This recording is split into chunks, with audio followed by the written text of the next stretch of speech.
Bienvenue à tous, welcome to Reporters, our programme that brings you the very best of France 24 from around the world. Tunisians risking life and limb to leave their country, still very much a story in our headlines, and it continues to raise questions on both sides of the Mediterranean. But beyond the news, we followed the plight of a group that we first met as they prepared for the perilous journey by boat. Our reporter caught up with the three men who are now all living in the north of Paris. The men came to the French capital hoping for a better life. The life they found has left them, well, basically wondering why they bothered. Of the 23,000 people who landed at Lampedusa Island, the piece of Italy off the Tunisian coast, 5,000 are estimated to now be here in France. Cyril Vanier is our reporter who met the men. More from him after this exclusive report. This story began 5 months ago in the Tunisian desert, after the revolution that ousted President Ben Ali. At the time, like many others in southern Tunisia, Mohamed was struggling to make ends meet. He made his living smuggling petrol from Libya.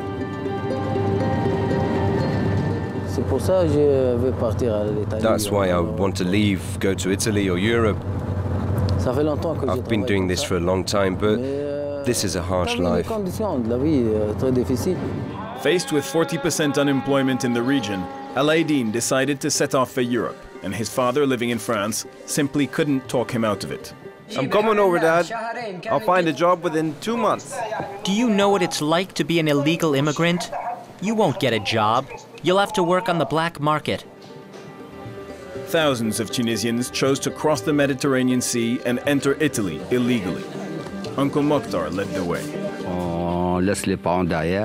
Well, we're leaving our families behind, parents, children. We want to leave quickly. There's nothing for us here. These pictures made headlines around the world. Hundreds of migrants piling onto old fishing boats in broad daylight. In all, 23,000 Tunisians risked their lives crossing over into Europe. Hundreds of them drowned. What has become of Mokhtar, Mohamed and Alaeddine?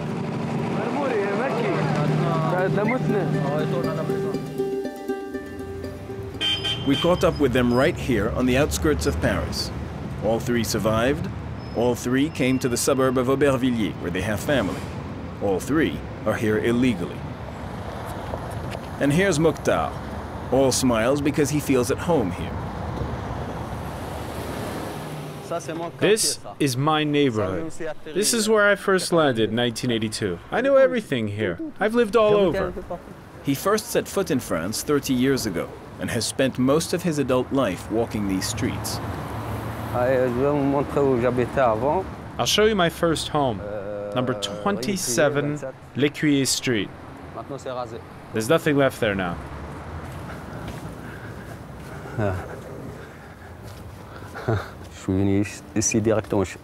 I came straight here. My uncle put me up. There used to be a building. It's empty now. After 3 decades in France, Mokhtar went back to Tunisia for the first time last year to attend his daughter's wedding. And the first chance he got in the post-Ben Ali chaos, he returned to Aubervilliers. He knows the neighborhood by heart. Their family. He's family. From Tataouine. And he's from Zarzis. Mokhtar feels like he belongs here, yet he could be arrested and sent back to Tunisia at any moment. As an undocumented immigrant, he has officially no right to live or work in France. But that doesn't worry him. He finds work easily enough. Well, I'm gonna head to the cafe. I'm gonna have my coffee, wait for my friends to drop by, and maybe when they come, one of them will have a job for me. That's how it works. When word of mouth is not enough, the cafe serves as a temp agency. Mokhtar comes every morning at dawn and hopes for the best. All the workers come here for coffee at 5 in the morning. The bosses come too. If a worker doesn't show up, the boss just picks someone else instead. And I get a day's work. Not bad, huh?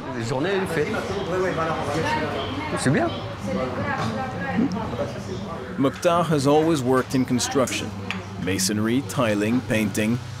He says he sometimes makes up to 1,600 euros a month, 20% more than French minimum wage. But how do you get a job if you're new and don't know anyone?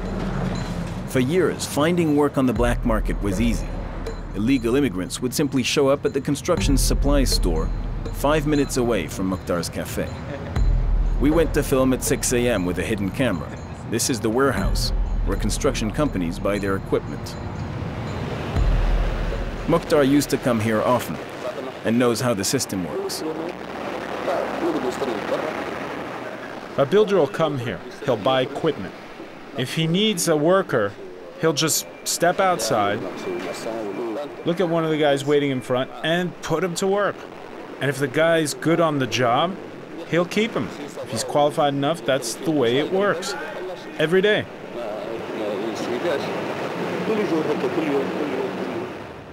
And sure enough, opposite the warehouse, a dozen youths or so are waiting silently for no apparent reason. We strike up a conversation. This young man wonders what kind of work we are after. What type of work are you looking for? Me? I'm a laborer. Whoa, you're lucky. They're always looking for laborers here. Really? They're looking to hire laborers? Oh yeah, they need everything here. He is also an illegal immigrant from Tataouine, southern Tunisia. And when he arrived in France, he was advised to come here for work. So they don't care if you're illegal? No, everyone knows they'll take anyone here. Did you come here yesterday? Yes, I was here yesterday. And did you find work? No, I come here every day. And I only found work for the first 3 days. Since then, nothing. And there is no work this morning either. As Mukhtar, the veteran of the black market, explains, the days when illegal immigrants could find work easily are over. There's too many of them. Look, those who arrived yesterday, they're sleeping outside. Why? Because they don't have any family here, they don't have any skills, they've never worked in France before. In that case, it's better to stay home.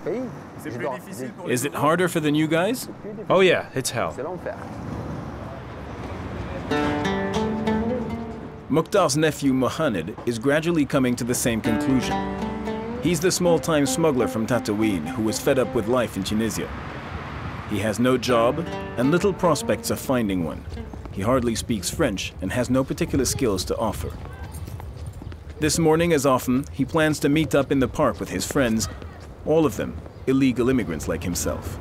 I come here often. I meet my friends who came over from Tunisia with me to get the latest news. Are they working? Did they find a job? Do they have a place to sleep? There's no one here, so Mohamed decides to go looking for his friends in town. And that means taking the subway.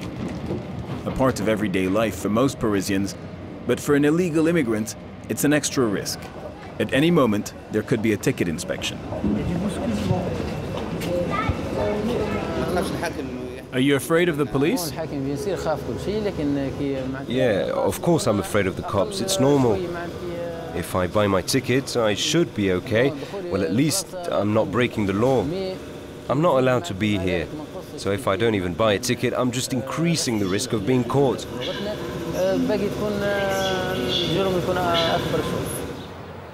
When he reaches Stalingrad Square, there's no one there either. We're told there was a police raid just a few hours ago. A group of Tunisians was arrested, perhaps to be deported. Mohamed had a narrow escape.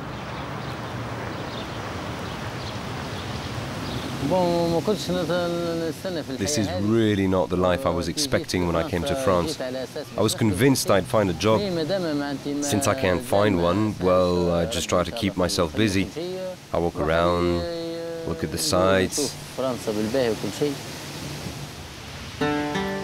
He knew life in France wouldn't be a walk in the park, but he wasn't quite expecting this. Empty days, constant fear of arrest, no job.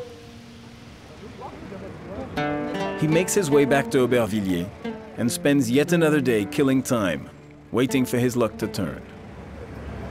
On the other side of the road, his cousin Alaeddin has come to an important conclusion. He'll never make it here in France and must go back to Tunisia. Alaa is the kid from Tataouine who used to speak to his dad over the internet. He came here illegally and now realizes this working-class suburb is not quite the France he had dreamed of. Aubervilliers looks just like home. It looks like Tatooine. This place was forgotten. It's been neglected. Nicolas Sarkozy, he just forgot about this place. It's true. Look, this is a map of Paris. This down here is the true France. This northern part, where we are right now, that's Tunisia. See, this is France. Eiffel Tower, Champs-Élysées, Trocadero, La Défense, that's France. The rest, it's Tunisia. For Allah, France was paradise. The Eiffel Tower, Champs-Élysées, money, work. It was all supposed to be so easy.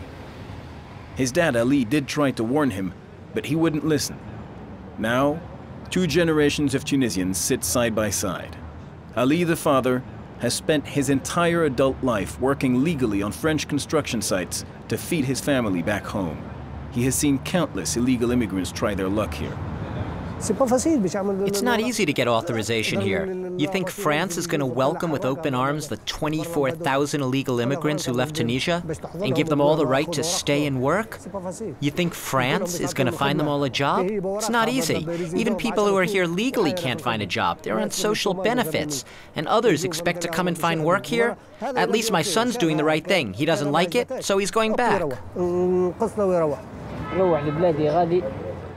I'm going home to Tunisia. It's better that way. I'll try to find a job. At least I'll be at home with my family, my friends. There's just too much misery and hardship here.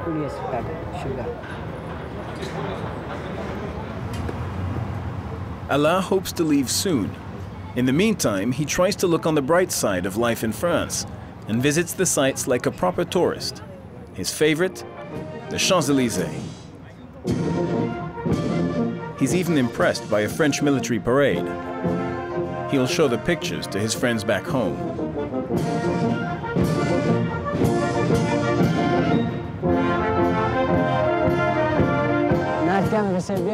There's so much negativity around us, but I'd like to take home a positive image of France. When I go back home, this is what I want to keep in mind.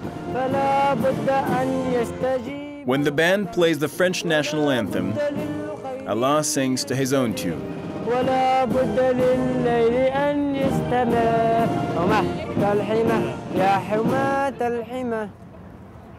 What did you sing? The Tunisian national anthem. What do you expect me to sing? They sing their song, I sing mine. That's Alaeddin's way of saying adieu to France. It is estimated that 1/3 of Tunisians who came to France illegally after the revolution now want to go back to their country.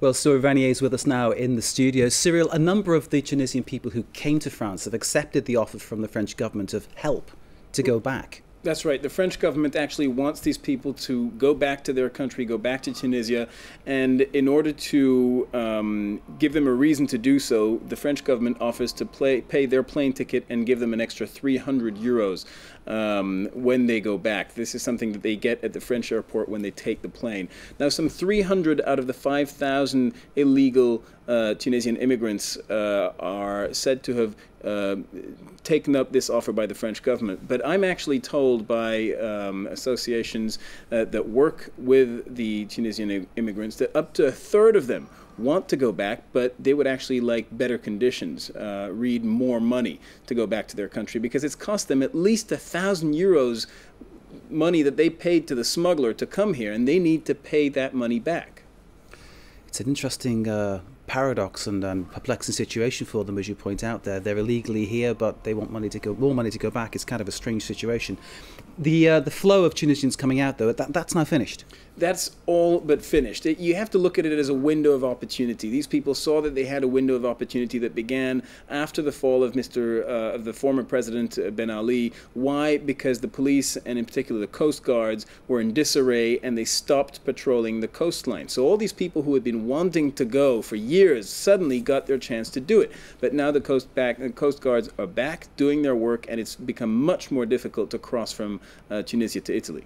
Now, most of the people who left were from the south of the country. Now, why was the sort of focus on that part of the country in particular? A very simple reason: it's the poorest part of the country. Yes, there has been economic growth over the last few years in Tunisia, but it has benefited mostly the capital and the coastline. And the people who come from the desert, from the south, from Tataouine, they haven't seen the fallout of much of that economic growth. And that's why they're the ones primarily wanting to go to Europe for a better life and for more economic opportunities. So the massive pressure on the new administration is going to be to develop things in that part of the country and somehow launch that side of their economy. Well, that's precisely what they're trying to do. They're trying to improve the economy in Tunisia. It's going to be very difficult because one of the main sources of income for Tunisia, which is tourism, has taken a huge hit after the revolution.